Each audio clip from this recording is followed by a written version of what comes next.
All right, y'all, welcome back to the show. It's Anti-War Radio. Introducing Danny Schechter. He's a journalist, author, television producer, and independent filmmaker. He writes and speaks about economic and media issues, and he's the executive editor of MediaChannel.org.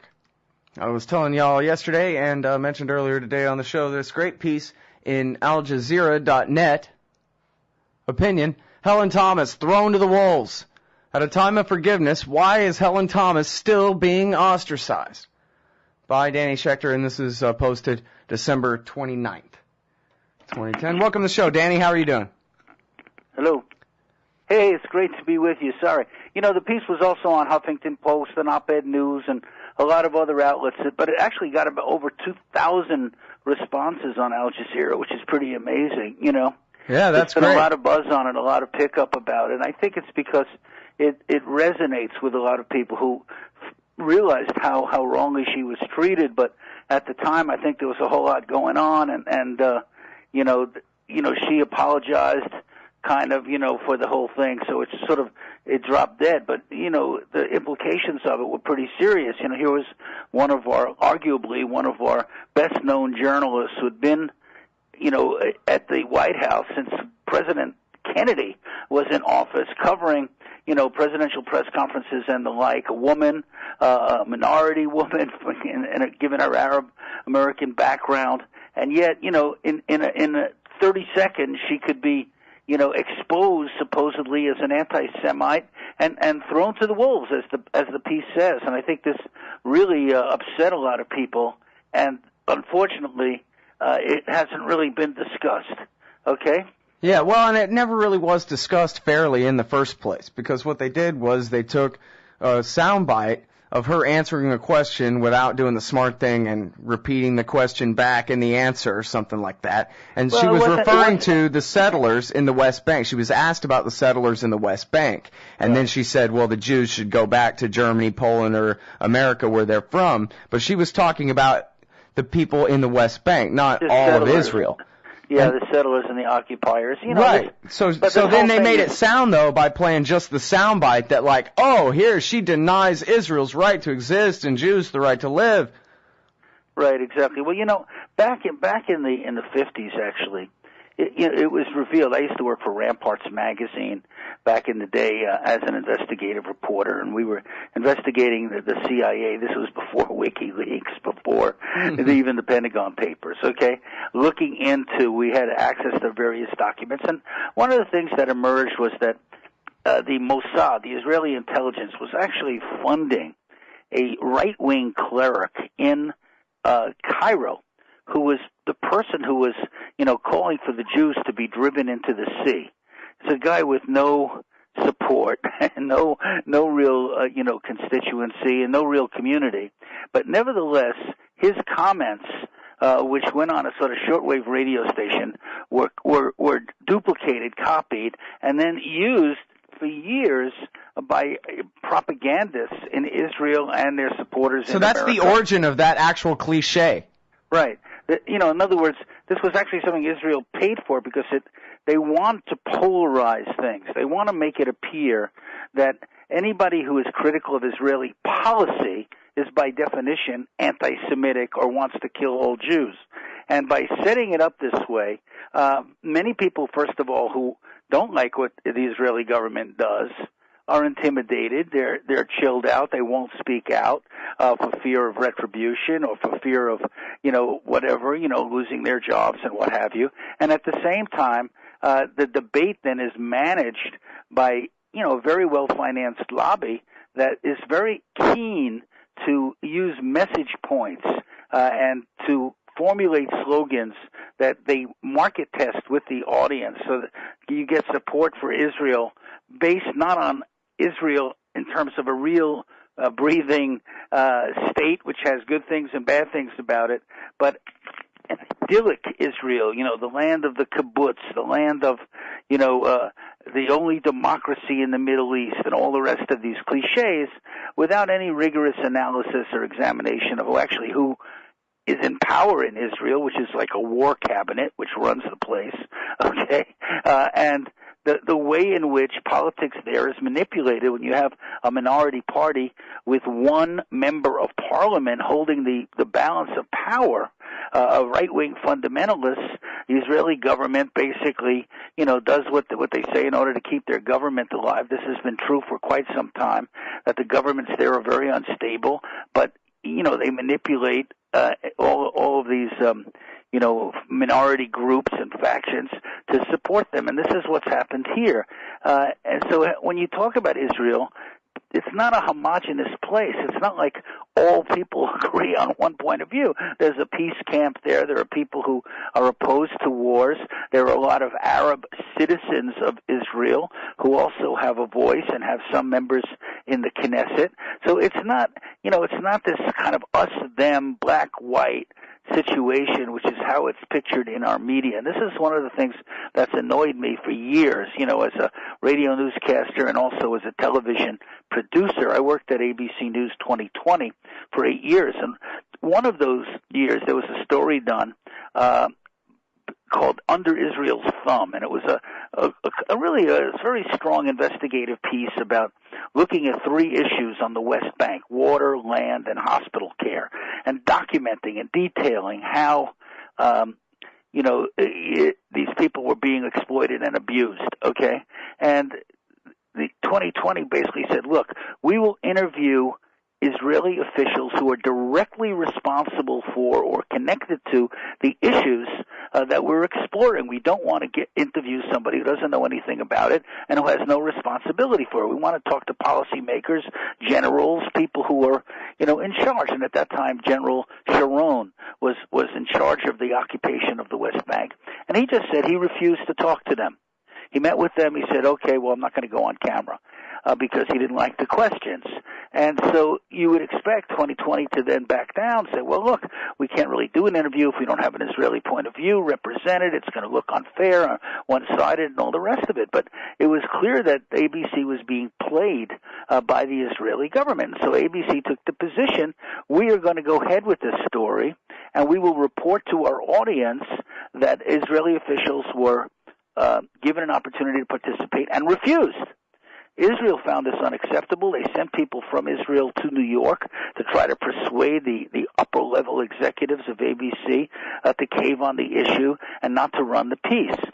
As it turns out, that day I was at the studio because I had another story on the air, and the show went on at 10 o'clock at night. At 8:30, trucks arrived at the offices of ABC carrying those big mail bags filled with letters and protests against this piece, which had not yet aired. Nobody had seen it, okay? But denouncing it as unfair, anti-Semitic and the rest, which was just an example of how propaganda operates. It's either your way or the highway, Well, and boy, it sure seems to indicate. What year was this, by the way? This was 82. Wow, okay? Yeah, I mean, the power of the telephone tree, huh? Yeah. So everybody on the list, call everybody else on the list, everybody write a telegram now, and it gets done. That's amazing, really. And about a TV show that they hadn't seen by a reputable news-gathering organization, okay, which had aired a lot of blatantly pro-Israel propaganda, in the network. But this one story that they were doing basically got the attention of the Israeli government, who tried to kill it. When they couldn't kill it, they mobilized the whole campaign against ABC. I just happened to be there and actually saw it. And it did work in this case? They were able to stop the program? The piece aired, but, for the first time that I've ever seen anything on ABC, Hugh Downs, who was the announcer, at the beginning of the story, basically said, the Israeli government was invited to participate but refused. All right. Said it again at the end. All right, I'm sorry. Hold it right there, Danny. Everybody, it's Danny Schechter. His website is Plunder, thecrimeofourtime.com. We'll be right back. All right, y'all, welcome back to the show. It's Anti-War Radio. I'm Scott Horton. Talking with Danny Schechter. He's got this piece, Helen Thomas, Thrown to the Wolves. It's at AlJazeera.net, at the Huffington Post, and all over the place. His website is Plunder, thecrimeofourtime.com. If I could just jump in for a second. I actually blog at newsdissector.com/blog. Newsdissector.com/blog. That's on mediachannel.org. So I blog every day about various issues. I do a radio show myself on the Progressive Radio Network tomorrow at 1. And I Plunder the Crime of Our Time. .com is about my film and book, which looks at the financial crisis as a crime story. So, that's the work I've been doing as an investigative journalist and reporter, and a filmmaker and troublemaker, or whatever you want to call me. Mm-hmm. Yeah, right on. I'm looking at newsdissector.org right now. Now tell me this, let's go back. For people who aren't all that familiar, tell us a little bit about Helen Thomas, and I think it's kind of important, the context of who it is that we're talking about being blacklisted this way. Yeah, I mean, Helen Thomas, as I say, she's 89, almost 90 years old, so she's been an institution, an icon.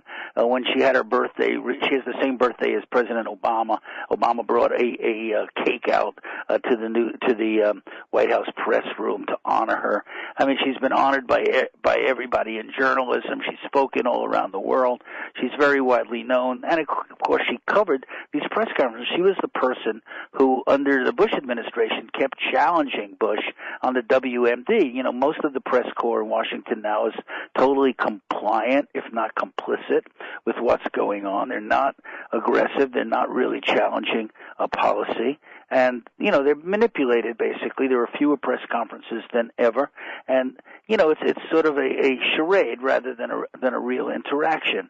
And Helen Thomas used her opportunity. Because of her seniority, she had the first chair in the press room. She was sitting right up front, and she would often get to ask the first question because she's sort of the dean of the press corps. She was also one of the founders of the National Press Club. She went to Wayne State University in Detroit, which honored her with an award and then took it back after this incident. Everybody was sort of fleeing, and I just felt like this is outrageous. How many politicians, quote, misspeak, and they're sort of, brought back into the fold, even involved in affairs, involved in criminality, they're rehabilitated. Helen Thomas, first of all, wasn't involved in a sex scandal, wasn't taking money, and, made an argument which most Americans don't hear or couldn't hear because the American media has done such a bad job of covering, the Middle East and covering the conflict between Israel and Palestinians. I mean, if you placed her in a position within the Palestinian spectrum, she would be right in the middle. She's a moderate, not an extremist by any means. But nevertheless, because she was sort of set up by not journalists, but a rabbi and his son that do a very provocative website and challenged to put a camera right in her nose, she kind of spit out these phrases. She later said that was not really her full feeling. In other words, there's no context, no background offered, and this was used basically to set her up and to make it appear as if she was a hater, which she isn't. She's worked with Jews throughout her whole career. She's a friend of mine, and I can claim to be a member of the tribe here. So I find all of this. The media channel that I edit actually gave her an award for her truth in media. I mean, she's an icon, and the fact that somebody like that could be basically obliterated and disappeared like some priest in Argentina, overnight, something that was a disgrace to our media, in my opinion. I mean, I'm very passionate about it. I feel it was totally wrong. And I said so in this article. She spoke with me about it. And, the article, Al Jazeera ran it, but, it was run all over the world, in South Africa, in England, in Canada, and here, people are very angry about what happened to Helen Thomas, and she's, but the media is so compliant, oh my God, she expressed, an angry comment, she made people uncomfortable. That must be punished immediately. That was the attitude. Right. Well, I have a theory that it's, the whole anti-Semitism thing makes an easy cudgel to beat people over the head with. But I think that the reason that the rest of the media all went along with it is because they resent her for the other reasons that you talked about. Yeah, And she's the only one of them. They're all just a bunch of Chuck Todds up there. And she's up there asking real questions, and especially during the Bush administration, really taking them to task. She's been critical about Afghanistan. For example, her recent issue at the White House was she asked President Obama and Hillary Clinton, what countries in the Middle East have nuclear weapons, okay? Now, everybody knows that Israel has hundreds of nuclear weapons, okay? And they avoided the question, didn't want to acknowledge it because Israel follows a practice of what they call strategic ambiguity. We're not going to really talk about it. We're not going to tell the truth about it. So, she was persistent about this. She was trying to show the hypocrisy of attacking Iran, which doesn't have nuclear weapons, but making it appear as if they do, and not really questioning Israel, which has refused to sign non-proliferation agreements. At the same time, the U.S. has supported nuclear weapons for Pakistan, India, and India I don't think is part of the non-proliferation regime either. No. So there's a tremendous amount of hypocrisy here, and Helen is somebody who doesn't like hypocrisy. She challenges it, and she, basically was brought down by this incident. But, here she is, who in her senior years should be honored for her great contribution, treated like a pariah, treated like a non-person, a non-entity. I mean, that to me was beyond the pale, and I felt like nobody had really revisited that story, so I tried to, and, I've gotten a tremendous amount of response to it, but I also think it's an issue that really everybody should think about, because if it could happen to her, it could happen to anyone. I mean, who Dan Rather, journalism, institution gone. Walter Cronkite, basically forced to retire at 65, whereas Rather was allowed to stay on till 70. Edward R. Murrow basically pushed out of CBS News. I mean, the history here is not one to be proud of. And I worked at CNN, I worked at ABC News. I have some knowledge of how those institutions operate because I was on the inside. And I must say that, Americans are not getting the information we need and deserve, and that's why, the administration is trying so hard to suppress WikiLeaks, because they don't want other sources of information to come out. And this is why this fight for information, this fight for media, is central to the fight for change and for peace. Well, I know she's a friend of yours, and I like her. I've interviewed her on the show before. She's a nice lady, and she certainly was among the best, certainly in the press corps in the last decade. But would it be true from an objective point of view? I don't really remember that well because I was a little kid, but like, say if we were back in 1982, the era of that 60 Minutes piece you were talking about, wasn't she sort of marginal and more wrote about, fashion and gossip and marginal things? There were other reporters that made her look like kind of the Chuck Todd of today, and so this is kind of a measure of how far we've come, I think. No? No, she was always a serious wire service reporter. Wire service reporters were like just the facts, ma'am, kind of people, okay? She in later years, became an opinion journalist, and she said, that she had been self-censoring herself for many, many years, because as a wire service reporter, she had to stay with whatever was at the top of the news. And, she didn't really have her own agenda. She was working for a UPI for many years, then she worked for Hearst. I mean, this is, an environment, people don't realize, it's not like journalists are free to do whatever they want to do, because we have free press in America. When you work for, the biggest problem in mass media and corporate media is self-censorship, not censorship, but what you do is monitored, and you have to be careful if you want to survive, in that Shark Tank, and so Helen did survive, to her credit, for all these years. One of the things I pointed out in my article is that one of the leaders of the Anti-Defamation League, who she calls a national censor, actually was trying to get her fired, challenging her on 25 questions she asked over the years. Yeah. So she was under a lot of pressure. Yeah. All right, I'm sorry to cut you off there, but we do have to leave it there. I do appreciate your time on the show and your insight in this great piece about Helen Thomas, thrown to the wolves at the Huffington Post and AlJazeera.net. Danny Thank Schechter, you. I'm Thanks again. I'm a Danny at MediaChannel.org if anyone wants to write to me. Okay, bye-bye. There you go. Thanks a lot.